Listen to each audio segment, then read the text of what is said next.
और मैंने कच्चे चावल ले लिए हैं। ये 250 ग्राम चावल हैं और नाप के 1 कप चावल हैं। ये नॉर्मल चावल हैं जो 40-50 रुपया किलो आते हैं, वही चावल हैं। यहाँ कोई से भी चावल आप ले सकते हैं। इस मिठाई में चावल की क्वालिटी का कोई फर्क नहीं पड़ेगा। यहाँ पर लूंगी एक बाउल और इस चावलों को इस बाउल में डाल दूंगी। और 75 ग्राम मैंने यहाँ पर बादाम लिए हैं और यहाँ पर बादाम को गिन के लेंगे तो 20-30 बादाम है। अब इन चावलों को हम अच्छे से धो लेंगे, तो मैं धो के लाती हूँ।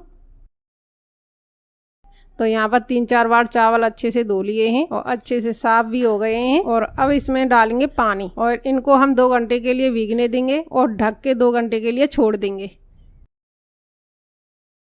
तो यहाँ पर 2 घंटे हो गए हैं। चावलों को देख लेते हैं। चावल बहुत ही अच्छे से फूल गए हैं, यानी गल गए हैं। बादाम भी अच्छे से फूल गए हैं, यानी गल गए हैं। चावलों को आप नाखून से तोड़ के देख लीजिएगा, अच्छे से टूट रहे हैं तो आपके अच्छे से भीग गए हैं। तो यहाँ पर चावल बहुत ही अच्छे से भीग गए हैं और अच्छे से टूट भी रहे हैं। अब क्या करूंगी, जो बादाम है इनका छिलका निकाल दूंगी। तो यहाँ पर मैंने छिलके निकाल लिए हैं, अच्छे से साफ कर लिया है। अब क्या करूंगी, जो चावलों में पानी है वो सारा निकाल दूंगी, निचोड़ दूंगी सारा। तो यहाँ पर मैंने चावल का पूरा पानी निकाल दिया है और यहाँ पर लिया है मैंने मिक्सी का जार। अब चावलों को इस मिक्सी के जार में डाल दूंगी। आप छोटे जार में पीस रहे हैं तो आप 2 बार में पीसिएगा। मेरा बड़ा जार है तो मैं एक ही बार में इन चावलों को पीस लूंगी। और चावलों को हमें पल्स मोड पर पीसना है, रुक रुक कर पीसना है। आप देखते जाना मैं किस तरीके से पीस रही हूँ। बीच बीच में चम्मच से चलाकर पीसिएगा। तो यहाँ पर बीच बीच में मैं चम्मच से चलाती जा रही हूँ। और पानी यहाँ पर बिल्कुल भी नहीं डालना है, सूखे ही पीसने हैं। तो यहाँ पर मैंने पीस लिए हैं। थोड़े मोटे रखे हैं, ज़्यादा मोटे भी नहीं रखे हैं और ज़्यादा महीन भी नहीं किया है। जैसे सूजी होती है ना हमारी दरदरी, उसी तरीके से चावलों को रखा है। अब चलते हैं गैस पर। तो गैस ऑन करके मैंने यहाँ पर कढ़ाई रख दी है। अब इसमें डालूंगी घी। और घी मैंने यहाँ पर 3 चमचा लिए हैं। घी की क्वांटिटी बताऊं तो जितने हमारे चावल होते हैं उतना ही घी इसमें डल जाता है पूरे प्रोसेस में। तो यहाँ मैं बनाती रहती हूँ तो मैं अंदाजे से डाल लेती हूँ। घी गर्म होने देंगे। घी गर्म होने के बाद अब डालूंगी चावल और बादाम जो हमने पीस के रखे हैं। और इनको अब चलाते हुए अच्छे से भून लूंगी। और यहाँ पर धीमी गैस पर भूनना है, बिल्कुल भी तेज गैस नहीं करनी है। पेशेंस के साथ हमें इन्हें भूनना है। थोड़ी देर लगेगी लेकिन धीमी गैस पर ही हमें इन्हें भूनना है। इसे भूनते वक्त टाइम लगेगा, तो इस बीच में आप किचन के और भी काम निपटा सकते हैं और इसे चलाते रहिए, बीच बीच में काम करते रहिए। तो यहाँ पर मुझे 20 मिनट लगे हैं इसे भूनते हुए। बहुत धीमी गैस पर भुना है तो 20 मिनट में भुना है। और इस बीच में मैंने किचन के और सारे काम निपटा दिए हैं और ये अच्छे से भुन गया है। आप कलर देख सकते हैं। अब इसमें डालूंगी नारियल का बुरादा, यानी सूखा नारियल है जो घर में हम खीर वगैरह में यूज करते हैं, यानी सूखा गोला है। तो उसे मैंने कद्दूकस कर लिया है, बारीक कद्दूकस किया है। आप चाहे तो बाजार से भी नारियल का बुरादा ला सकते हैं, यानी डेसिकेटेड कोकोनट भी आता है, वो भी आप इसमें डाल सकते हैं। लेकिन जो सूखा नारियल होता है वो कद्दूकस करके डालेंगे, बहुत अच्छी खुशबू हो जाती है इस मिठाई में। और ये बुरादा मैंने आधा कप लिया है। अब इस बुरादे को भी हम इसके साथ में भून लेंगे और भूनते हुए बहुत अच्छी खुशबू आ रही है इसमें से। और थोड़ी देर भूनने के बाद अब इसमें डालूंगी मिल्क पाउडर। मिल्क पाउडर भी मैंने यहाँ पर आधा कप लिया है, यानी 125 ग्राम लिया है। इस मिठाई मिल्क पाउडर से मावा का टेस्ट आएगा, बहुत ही टेस्टी लगेगी। ये होममेड मिल्क पाउडर है। अगर आपको होममेड मिल्क पाउडर की रेसिपी जाननी है तो ऑलरेडी मैंने अपने चैनल पर होममेड मिल्क पाउडर की रेसिपी डाल रखी है, आप जाके देख सकते हैं। और इसको बिना धूप के ही बनाया है, वो भी 1 घंटे के अंदर बनाया है, आप जाके देख सकते हैं मेरे चैनल पर। और बहुत ही अच्छा मिल्क पाउडर बनता है। आप इसे 6 महीने तक स्टोर करके रख सकते हैं और मनचाही मिठाइयाँ भी बना सकते हैं, इससे चाय भी बना सकते हैं। गाइस, अगर आपको हमारी वीडियो अच्छी लगती हो तो हमारी वीडियो को लाइक और चैनल को सब्सक्राइब जरूर कर लीजिएगा। और आप कहाँ से देख रहे हैं हमें कमेंट बॉक्स में लिखकर जरूर बताइएगा, जिससे आपको हम थैंक्स बोल सकें। वीडियो आप पूरी देखिएगा तभी आपको रेसिपी समझ में आएगी। और मिल्क पाउडर को भी हम अच्छे से भून लेंगे। तो सारी चीजें अच्छे से भुन गई हैं। अब इसमें डालूंगी दूध। और दूध यहाँ पर मैंने नॉर्मल लिया है, फ्रिज का रखा हुआ। आप दूध यहाँ पर कैसा भी ले सकते हैं, लेकिन पानी का मत लीजिएगा, पानी मिला हुआ, बिना पानी का ही दूध लीजिएगा। और दूध को यहाँ पर मैंने 2.5 कप लिया है। 1 कप चावल के हिसाब से हम यहाँ पर 2.5 कप दूध डालेंगे और इन सबको हम धीमी धीमी गैस पर ही पकने देंगे। और 1 कप डालूंगी चीनी। और सारे मेजरमेंट मैंने फिक्स बताए हैं आपके लिए, कोई भी कंफ्यूजन नहीं है। 1 कप चावल में 2.5 कप दूध और 1 कप चीनी, ये फिक्स मेजरमेंट है इस मिठाई के लिए। तो यहाँ पर 1 कप चीनी डालूंगी। और आप ज्यादा मीठा खाते हैं तो आप ज्यादा डाल लीजिएगा और कम खाते हैं थोड़ा सा कम कर लीजिएगा। तो इन सबको मैं अच्छे से पका लूंगी, बहुत धीमी धीमी गैस पर पकाऊंगी। और हाँ, इसमें हमने इलायची पाउडर भी डाला है। थोड़ा कैमरा मुझे ऑफ करना पड़ता है, वीडियो लंबी हो जाती है, तो उस वक्त मैं भूल गई थी कैमरा ऑन करना, तो यहाँ पर इलायची पाउडर भी हमने डाला है। और इन सबको हम अच्छे से पका लेंगे। जितनी देर चावल भूनने में टाइम लगा उतनी ही देर में अब पकेगा। थोड़ा इस मिठाई में टाइम लगता है बनाने में, लेकिन बनती बहुत टेस्टी है। और इन सबको हमने अच्छे से पका लिया है। और थोड़ा सा घी में और डालूंगी 2 चम्मच के बराबर, जिससे अच्छी साइन आ जाए इस मिठाई में। घी को अच्छे से मिक्स कर लेंगे और 2 मिनट तक और अच्छे से भून लेंगे। तो यहाँ पर 2 मिनट हमने अच्छे से भून लिया है। मिठाई में बहुत ही अच्छा कलर आया है, तो मिठाई दिखने में बहुत ही अच्छी लग रही है और अच्छे से पक गया है। और यहाँ मिठाई का मिक्सचर बिल्कुल अच्छे से बन गया है। देखिए कढ़ाई भी छोड़ दी है और इससे ज़्यादा नहीं पकाना है। ये हमारा परफेक्ट पका है और मिठाई जमने के लिए बिल्कुल तैयार है। अब मिठाई जमाने के लिए ट्रे तैयार कर लेते हैं। मिठाई जमाने के लिए डिब्बे का कवर लिया है। ये मिठाई का ही डिब्बा है, ऊपर का कवर होता है, इसमें बहुत ही अच्छे से मिठाई जमती है। आपके पास मिठाई जमाने की ट्रे हो तो उसमें भी मिठाई जमा सकते हैं, लेकिन इसमें और अच्छे से जमती है। मैं आपको दिखाती हूँ किस तरीके से आपको इसमें मिठाई जमानी है। तो इसके लिए मैंने यहाँ पर बटर पेपर ले लिया है। इस बटर पेपर को इसके तले में बिछा दूंगी और ऊपर से घी लगाऊंगी ताकि ये चिकना हो जाए और अच्छे से हमारी मिठाई निकल के आए। तो बटर पेपर पर घी लगा दिया है। अब इसमें डालूंगी बादाम। मैंने यहाँ पर बादाम को बहुत बारीक काट लिया है। अब इन बादामों को इस तले में डाल दूंगी ताकि मिठाई दिखने में बहुत अच्छी लगेगी। अब यहाँ पर मिठाई का मिक्सर डाल दूंगी और सारा मिक्सर इसमें हमारा अच्छे से आ जाएगा और चारों कोनों में अच्छे से सेट कर दूंगी। और देखिए मिठाई बहुत ही अच्छे से सेट हो गई है। अब इस मिठाई को हमें 1 घंटे के लिए छोड़ देंगे और 1 घंटे बाद मिलते हैं। तो गाइस यहाँ स्टोरेज की वजह से वीडियो ऑफ हो गई थी। मुझे मालूम ही नहीं पड़ा कि वीडियो ऑफ है। वीडियो बनाते वक्त मुझे मालूम पड़ा कि इसमें वीडियो ही नहीं है। तो यहाँ पर मैंने मिठाई को निकाल के ट्रे में डाल दिया है। यहाँ पर बच्चों ने कुछ खा भी ली। बाद में मालूम पड़ा कि वीडियो मेरी रिकॉर्ड ही नहीं हुई है। तो यहाँ पर मैंने दोबारा से वीडियो शूट किया है। तो यहाँ पर आधी मिठाई मेरी खप चुकी थी तब तक। तो बची हुई मिठाई में ही मैं आपको बता देती हूँ। देखिए कितनी अच्छी मिठाई बनी है। बहुत ही अच्छा टेक्सचर है इस मिठाई का, बिल्कुल दानेदार बनी है, मिल्क केक की तरह बिल्कुल दानेदार बनी है और बहुत ही सॉफ्ट है, मुंह में घुल जाने वाली मिठाई है और देखने में कितनी अच्छी लग रही है ना। आप इस मिठाई को किसी के लिए सर्व करते हैं तो कोई पहचान नहीं पाएगा कि चावल की मिठाई है। और इतनी टेस्टी मिठाई है, आप एक बार बनाएंगे तो कमेंट करने दोबारा आएंगे मेरे चैनल पर। इतनी अच्छी मिठाई है अगर इसी मेथड से बनाएंगे तो मैं तो इस मिठाई को अक्सर बनाती रहती हूँ। आप भी बनाकर देखिए, बहुत ही अच्छी मिठाई बनती है। अगर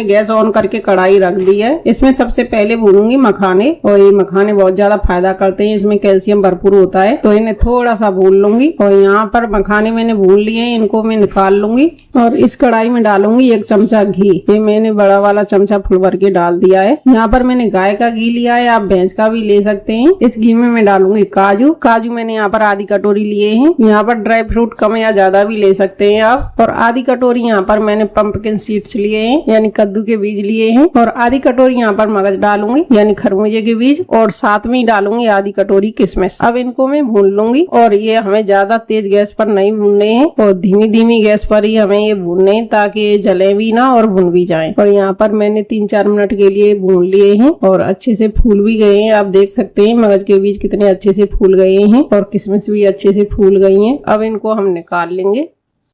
और ड्राई फ्रूट मैंने निकाल लिए हैं। यहाँ पर कम घी है तो 1 चमचा और डाल दूंगी। और अब इसमें भूनूंगी गोंद। आप गर्मियों में गोंद खाना नहीं चाहते तो आप स्किप भी कर सकते हैं। अगर आप गोंद डालेंगे तो लड्डू बहुत ज्यादा टेस्टी बनेंगे, एकदम भुरभुरे बनेंगे। और गोंद से लड्डुओं में एकदम खस्तापन आता है, खाने में बहुत ज्यादा टेस्टी लगते हैं। तो इसलिए मैं इसमें आधा कप गोंद ले रही हूँ। और गोंद की क्वांटिटी को एकदम से नहीं भूनना है, नहीं तो गोंद अच्छे से फूलेगा नहीं। थोड़ा सा ही गोंद डाला है, देखिए कितना सारा हो गया है फूल के। तो इसी तरीके से हमें थोड़ा भून लेना है। ये 3-4 बार में मैंने गोंद को भुना है। गोंद को मैंने भून लिया है और अच्छे से फूल गया, कितना सारा हो गया है। और इस गोंद को हम ठंडा होने देंगे। और इसी में 2 चमचा घी और डालूंगी। और टोटल मैंने 4 चमचा घी ले लिए हैं अब तक। और यहाँ पर हमें ना तो गेहूं का आटा यूज करना है ना बेसन यूज करना है। यहाँ पर मैं ले रही हूँ जौ का आटा। और आपको पता ही है जौ का आटा ठंडी तासीर का होता है। तो गर्मियों में हमें जौ का आटा खाना चाहिए, बहुत ज्यादा ठंडक देता है और बहुत ज्यादा फायदा भी करता है। तो यहाँ पर मैंने पैकेट वाला जौ का आटा लिया है। आप घर में भी पीस सकते हैं या आप चक्की वाले से भी पिसवा सकते हैं। तो यहाँ पर मैं आटे को छान लूंगी। आटे को जरूर छान के लेना है क्योंकि जौ के आटे में जो भूसी निकलती है वो बहुत ज्यादा चुभती है गले में जाकर, तो आप छान कर ही यूज में लीजिएगा। तो यहाँ पर मैं छान लेती हूँ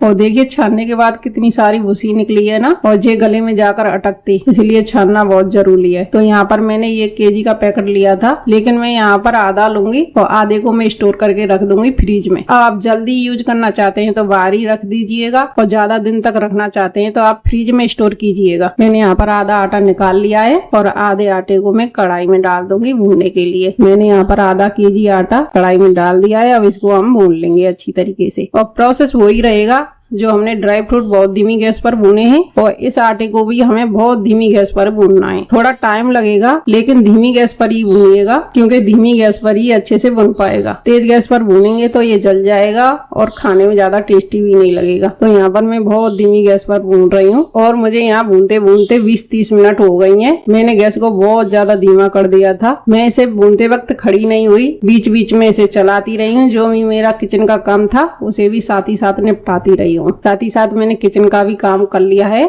और आटे को भी भून लिया है। तो आटे को हमने भून लिया है, बहुत ही अच्छी तरीके से भुन गया है। और इस आटे को हम निकाल के ठंडा कर लेंगे और आटा ठंडा होता है तब तक हम बाकी तैयारी कर लेते हैं। तो यहाँ पर गोंद भी ठंडा हो गया है। अब इसको हम गोंद को पीस लेंगे। मिक्सी में बिल्कुल भी नहीं पीसना है, जैसे मैं पीस रही हूँ इस तरीके से ही पीसना है। तो यहाँ पर मैंने 1 कटोरी ले ली है, कटोरी मैंने उल्टी कर ली है और उल्टी कटोरी से मैंने दबा दबा कर गोंद को पीस रही हूँ। अगर मिक्सी में पीसेंगे तो एकदम बारीक हो जाएगा और खाने में इसका कुरकुरापन नहीं आएगा, इसलिए थोड़ा सा दरदरा रखना है, थोड़ा सा मोटा रखना है ताकि खाने के वक्त इसका क्रंच आए। तो यहाँ पर मैंने देखी गोंद को भी पीस लिया है और अब लूंगी मैं मिक्सी का जार और मिक्सी के जार में मैं मखाने डालूंगी। मखाने का जरूर पाउडर बनाना है। मखाने भी मैंने अच्छे से पीस लिए हैं और मखाने का पाउडर भी तैयार हो गया है। और यहाँ पर आटा ठंडा करने के लिए रख दिया था, वो भी ठंडा हो गया है। अब इसमें डालूंगी गोंद जो हमने पीस के रखा है और साथ ही में डालूंगी मखाने का पाउडर और अब डालूंगी भुने हुए ड्राई फ्रूट। और यहाँ पर मैंने जौ का आटा आधा केजी लिया था, इसलिए आधा केजी मैंने यहाँ पर बूरा लिया है मीठे के लिए। और यहाँ पर देसी खांड भी डाल सकते हैं, मिश्री भी डाल सकते हैं और चीनी भी पीस के डाल सकते हैं। जो खाने में पसंद करते हैं वो आप मीठे में डाल लीजिएगा। यहाँ पर मिश्री आप डालेंगे तो वो ज्यादा अच्छा रहेगा क्योंकि मिश्री ठंडी तासीर की होती है। गर्मियों में अगर बना रहे हैं तो आप मिश्री ही डालिएगा। और इस वक्त मेरे पास मिश्री नहीं थी तो इसलिए मैं बूरा डाल रही हूँ। इसमें 2 चम्मच के बराबर काली मिर्च का पाउडर लिया है और ये आंखों के लिए बहुत ज्यादा फायदा करता है, आप जरूर डालिएगा। और आधी चम्मच यहाँ पर मैंने इलायची पाउडर लिया है। अब इन सबको अच्छे से मिला लेंगे और मिलाने के बाद अब डालूंगी घी। और घी कितना डालना है, जितना आपके लड्डू बाइंड हो जाएं, यानी लड्डू बन जाएं। तो यहाँ पर मैं थोड़ा थोड़ा घी डालती जाऊंगी और मिलाती जाऊंगी और लड्डू बनाकर देख लूंगी। और जैसे ही लड्डू बनने लग जाएं मैं घी डालना बंद कर दूंगी। और घी की क्वांटिटी बताऊं तो सारे प्रोसेस में मेरा घी आधा केजी यूज हुआ है। कढ़ाई में ड्राई फ्रूट भूनने से लेकर और लड्डू बनाने तक मेरा आधा केजी घी यूज में आ गया है। और यही फिक्स मेजरमेंट होता है, जितना आप आटा ले रहे हैं उतना ही घी आपको डालना पड़ेगा। डालने की बात नहीं है, इतना घी हमारा लग भी जाता है। और यहाँ पर मैंने घी डाल लिया है। देखिए लड्डू बनने लग गए हैं। अब इनके हम लड्डू बना देंगे और इन लड्डुओं को आप 5-6 महीने तक आराम से स्टोर कर सकते हैं, बिल्कुल भी खराब नहीं होंगे। लड्डू कब खराब होता है, जब इसमें मॉइस्चर रहता है। तो इसमें मॉइस्चर का कोई काम ही नहीं है, ना तो हमने इसमें दूध यूज किया है ना पानी यूज किया है, सिर्फ घी यूज किया है। और घी से कोई चीज खराब नहीं होती है। आप 5-6 महीने तक आराम से स्टोर करके खा सकते हैं एक बार बनाकर। और आप पढ़ने वाले बच्चों के लिए बनाकर रख सकते हैं। आप बच्चों को जरूर खिलाइएगा इस तरीके के लड्डू। अगर आपके पढ़ने वाले बच्चे हैं तो बहुत ज्यादा दिमाग बढ़ेगा इनसे। इस तरीके के लड्डू अगर आप बनाकर रख लेते हैं और सुबह आप इन्हें रोजाना खाते हैं तो आपकी पूरे दिन की एनर्जी पूरी हो जाती है और इन्हें खाने से कमजोरी महसूस नहीं होती है। पेट भरा भरा रहता है और बहुत ज्यादा फायदा भी करते हैं। अगर आपको वीडियो अच्छी लगी हो तो वीडियो को लाइक कर देना।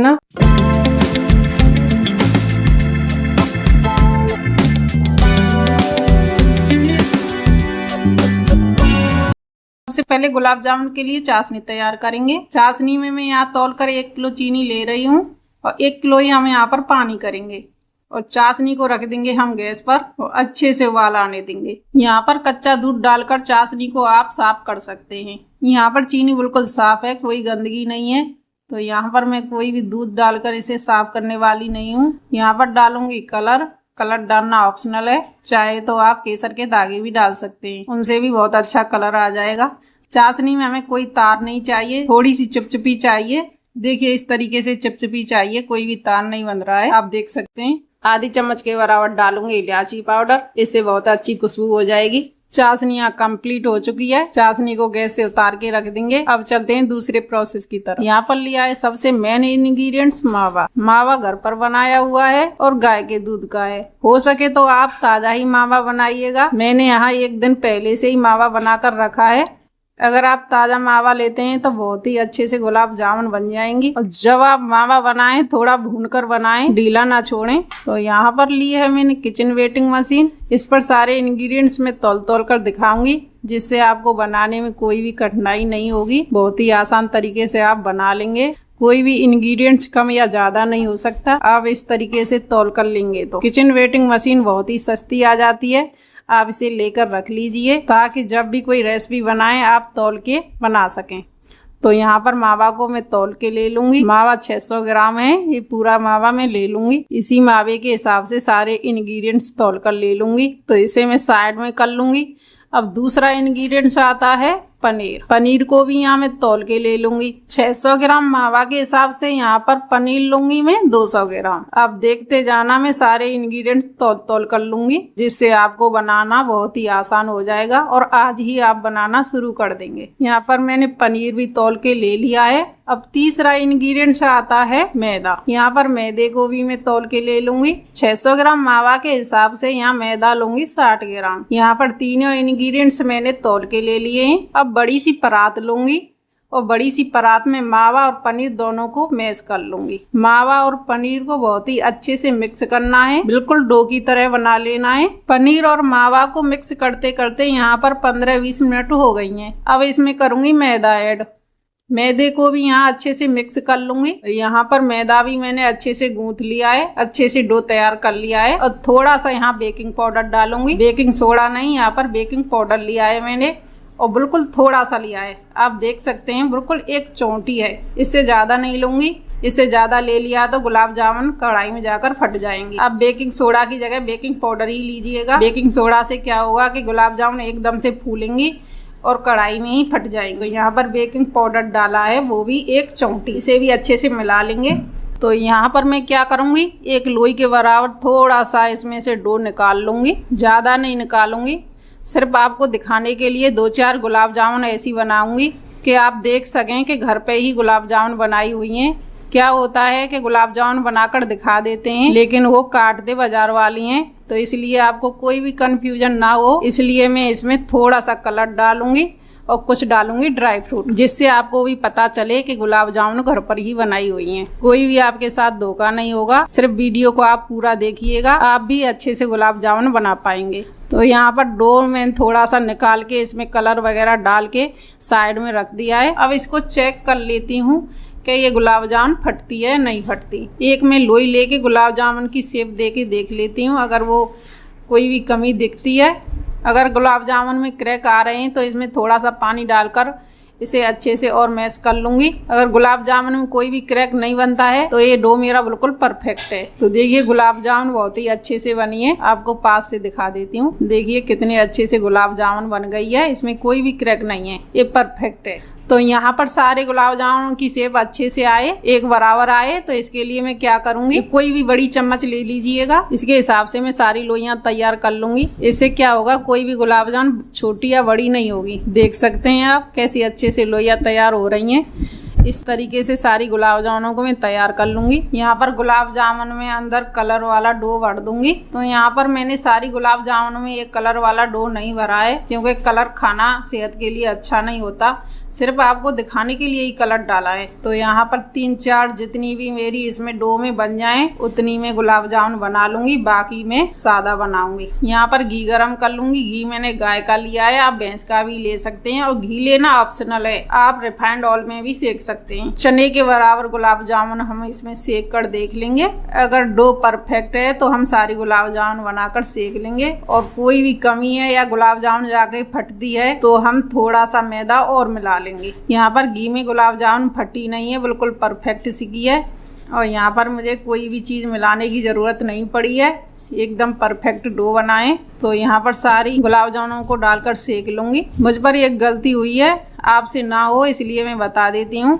एकदम से घी गर्म हो गया है, घी में गुलाब जामुन जाते ही फूल गई हैं। आप देख सकते हैं किस तरीके से फूल रही हैं। एकदम कढ़ाई गैस से नीचे उतारनी पड़ी है और गैस का फ्लेम मुझे बंद करना पड़ा है, तब जाकर गुलाब जामुन मेरी सिकी हैं। नहीं तो इतने गर्म घी में जाकर मेरी गुलाब जामुन फट भी सकती थी। तो यहाँ पर ये गलती बिल्कुल भी मत करना। गैस का फ्लेम मीडियम रखना है। घी का टेम्परेचर भी गुलाब जामुन चेक करके डाल देना। घी का टेम्परेचर आपको बता देती हूँ। एक गुलाब जामुन आप डालकर देख लीजिएगा। अगर गुलाब जामुन अच्छे से सिक रही है तो बाकी गुलाब जामुन भी आप इसमें डाल सकते हैं। गुलाब जामुन सिकने के बाद मैं चाशनी में डाल दूंगी। थोड़ी चाशनी गुनगुनी होनी चाहिए, ठंडी नहीं होनी चाहिए और ना ही ज्यादा गर्म होनी चाहिए। दूसरा भी वैसे सेक कर दिखा देती हूँ घी का टेम्परेचर कितना होना चाहिए। देखिए इतना होना चाहिए। डालते ही एकदम घी में उथल पुथल नहीं हुई है, थोड़े से ही झाग बन रहे हैं ना। इसी तरीके से आपको गुलाब जामुन के लिए इसी तरीके का टेम्परेचर घी में चाहिए।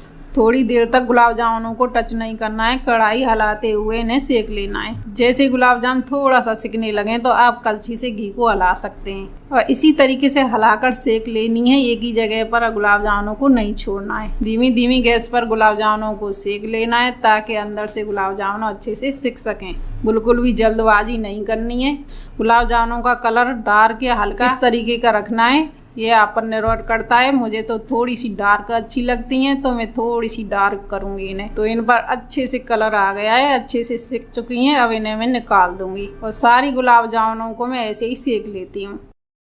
सारी गुलाब जामुन सिक चुकी हैं। अब इन्हें मैं चाशनी में डाल दूंगी। अब मैं क्या करूंगी, कलर वाली गुलाब जामुनों को अलग कर दूंगी ताकि मुझे ढूंढने में कोई परेशानी ना हो। बाकी गुलाब जामुनों को मैं एक जगह रहने दूंगी। कलर वाली गुलाब जामुन है, मैं इन्हें एक कटोरे में रख दूंगी। ये मेरी 5 बनी है और इन्हें मैं काट कर दिखाऊंगी ताकि आप जान सकें कि ये बहुत ही अच्छे से घर पर गुलाब जामुन बन चुकी हैं और आप भी इन्हें अच्छे से बना सकते हैं। ये आपकी मर्जी है, आप इसमें कलर भरें या सादा रखें। मैं गुलाब जामुन ज्यादातर सादा ही बनाती हूँ। अब इनको मैं 2-3 घंटे के लिए ढककर छोड़ दूंगी। 2-3 घंटे बाद मैं आपसे मिलती हूँ। 2-3 घंटे हो चुके हैं। अब गुलाब जामुन को हम देख लेते हैं। देखिए कितने अच्छे से गुलाब जामुन फूल चुकी हैं और चाशनी भी अच्छे से पी ली है। अब इनको मैं काट कर दिखा देती हूँ। चलिए पहले तो मैं कलर वाली गुलाब जामुनों को काट कर दिखा देती हूँ। देखिए कितनी सॉफ्टली कट रही हैं और अंदर तक जूसी हैं।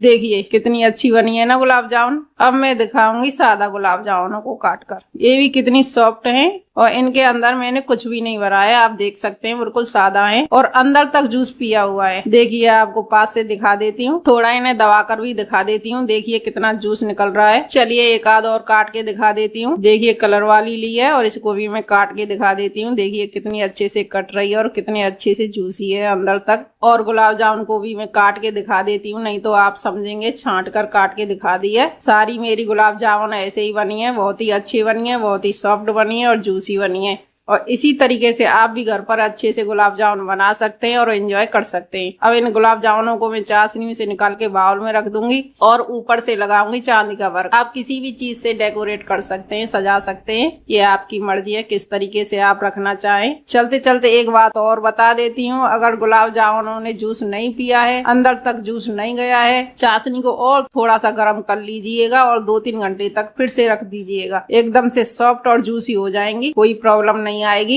तो ये गुलाब जामुन की रेसिपी आपको कैसी लगी हमें कमेंट बॉक्स में लिखकर जरूर बताइएगा। और थोड़ी सी भी अच्छी लगी हो तो चैनल को सब्सक्राइब और वीडियो को लाइक कर देना और साथ में ही वीडियो को शेयर भी कर देना। तो मिलते हैं किसी ऐसी ही वीडियो में, तब तक के लिए बाय बाय।